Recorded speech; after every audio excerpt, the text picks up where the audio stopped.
Hey plant pals, it's Daniela from California Carnivores, and today we're going to do an experiment. So, I was really inspired by the Aerogarden experiment we recently did that you guys have all given us a lot of feedback on. And one of the people who commented told me that he grows Darlingtonia in his Aerogarden, and I just couldn't get that out of my head. So now I have to try it, and I'm going to let you guys see the experiment, how it progresses, and I thought you might enjoy watching me set it up. And then we'll check on it in a few months, and then in 6 months, and a year, and we'll just keep an eye on Darlingtonia. So, Darlingtonia. Oh, what a good plant. I love Darlingtonia. They're really, really fantastic. Now, Darlingtonia californica is such an unusual pitcher plant. It's called the Cobra plant. I think you can kind of see why. And it is actually our California native carnivorous plant. So this grows in a very extreme northern California and in southern Oregon only. And you would think, oh, it's a California plant. You must be able to grow it super easily where you are. But shockingly, this is a very hard plant to grow in most climates, even here in Sebastopol, which is in Northern California. And that's because the temperatures across California and the actual, climates are quite different. And our climate gets quite hot. And while they can stand heat, the difference is where they would grow normally in the wild, they grow with their roots in the cold mountain runoff, the icy cold mountain runoff. So what they really want is they want a lot of sunlight on top, but they want icy cold roots. And that can be a little bit hard to provide. The balance is a little bit tricky, and you should actually check out Kate's video. She went to see Darlingtonia in the wild, and you can really see their environment in that video. It's in our feed. It's really cool. So Darlingtonia are tricky to grow, and I actually think the Aerogarden might be a fun way to grow them. Keep in mind, they do need a winter dormancy, so I will put this outside for winter so that it can get that cold period. And while I'm talking about Darlingtonia, I'm going to address a couple of quick things. So almost all of these pictures are actually last year's growth, even though we actually are growing into May. And one of the things about Darlingtonia are that even though they're a pitcher plant, they're not like American pitcher plants in that they do not send out their new pitchers until usually May, more likely June. And that's because where they would grow naturally, and this is a clue to why the environment's so different, where they would grow naturally, snow might be on them still in May. And so where this plant would grow in the wild of California, the snowpack would fall and push these pitchers to the ground. And then as the snow melts, usually May or June, the pitchers bounce back up, often looking quite good still. But this is a very characteristic look for a Darlingtonia pitcher that's starting to die back. You can see it's got these red blotches, totally normal and natural. That's what a Darlingtonia pitcher looks like as it's dying back. So this is an old last year's pitcher. I'm going to start to see new fresh growth on this plant very soon.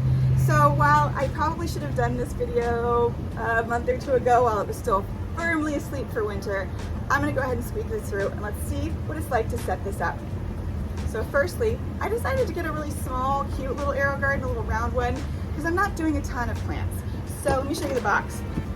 So I got this one to try it out. And by the way, again, Aerogarden has no idea we're doing this. We're just trying it out because it's fun to do experiments. All right, so I've got my little Aerogarden, and I've noticed that the whole thing kind of comes apart. I'm gonna have to take all this tape off. And for the setup I'm actually gonna take everything off the top. So I'm gonna follow the plan that was laid out for me. And that is I'm taking this whole part off.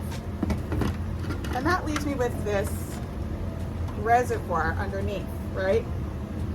And let's see if I can telescope this up. So I've got this reservoir underneath. That's where all the water goes. And I'm gonna try growing this Darlingtonia in Leka or Leka. I've heard it pronounced 1,000 ways, but it's essentially just clay balls. You've seen this on every house plant Instagram for it's these clay balls here. Really important whenever you're working with carnivorous plants and you're going to use any sort of rocky material, be it lava rock or this, rinse it really well first because it's covered in a fine, gross dust. You really want to rinse that first. So I've given this a good rinse. Now we're just going to go. We're going to try it. It's probably going to go everywhere. Oh. I kind of thought that was going to be like a Plinko machine and they were going to go everywhere, but okay. So Now, here's the important part. I buried my Darlingtonia. And as you can see, it's actually got some nice roots on it, off this pitcher. I have to cut this one floppy pitcher off because it's making me crazy. This is a good time to cut off the old dead pitchers that are definitely died back. Right? And this one. Okay. So first of all, here are my roots. Beautiful, beautiful roots. But there are different parts of this.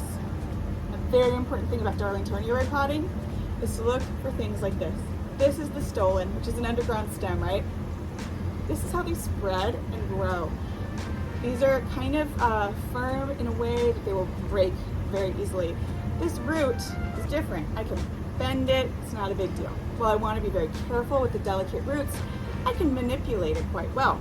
But this stolon and these fresh new stolons, they'll snap if I am not quite careful. And I prefer to leave those stolons closer to the surface of my planting so that they can creep along the surface and make new Darlingtonia for me. So I have never really worked much with the Leica, but I'm gonna actually angle the camera down so that we can now see me fumble with this for a little while, because I feel like you'll probably enjoy watching me just totally mess this up for like 5 straight minutes and then finally get it right. All right, let's do that. Okay, so I'm gonna try and gently tuck these roots in. And you can see, look, this has actually started to grow some roots. So this is important, right? The stolons are very important. Now, some of you who have worked more with Leica and Darlingtonia might give me some tips that I don't know.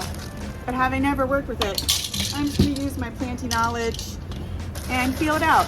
Be gentle, slow, and patient. The important thing with plants is to think like a plant. To think about what you would like if you were this plant. One of our retired employees, Norma, who used to always plant out the Nepenthes orders with us whenever we'd get them, and who packed the mail order for years and years and years. The fabulous Norma, whenever we'd pot up Nepenthes, she would always say, "Oh, don't you think they love getting their roots in that cool Nepenthes mix?" And that's plantiness, you know, that's like thinking like the plant. How would the plant feel right now? What would it like? You can often feel the direction that a plant wants to grow, that it wants to bend, that it wants to move, just by gentle pressure. Don't force plants to do things that they don't want to do.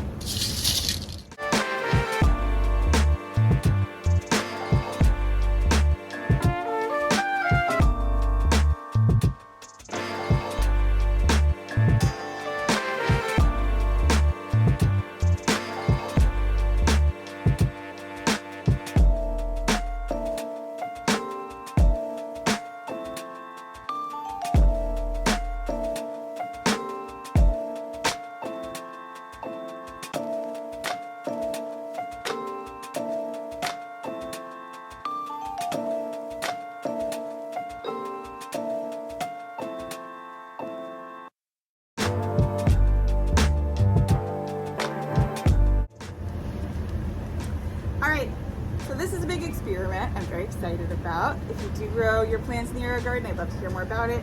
But this is the result, okay?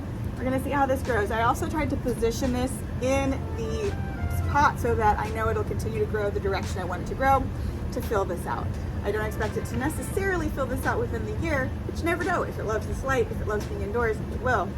I'm gonna take this to my house and we're gonna see how it grows. So I will be very sure to fertilize this. And by that, I will be doing a mix of 1/4 teaspoon of Maxi fertilizer into 1 gallon of water. And I will spray this with a nice mister. I like to spray the leaves only. You could also, if you wanted to, put it up into the pitchers. That's always a nice way to do it. But I'm gonna do that once a month to try and give it a little boost. I think this looks pretty cool. We'll see how it goes. And I'll keep it pretty well filled as well.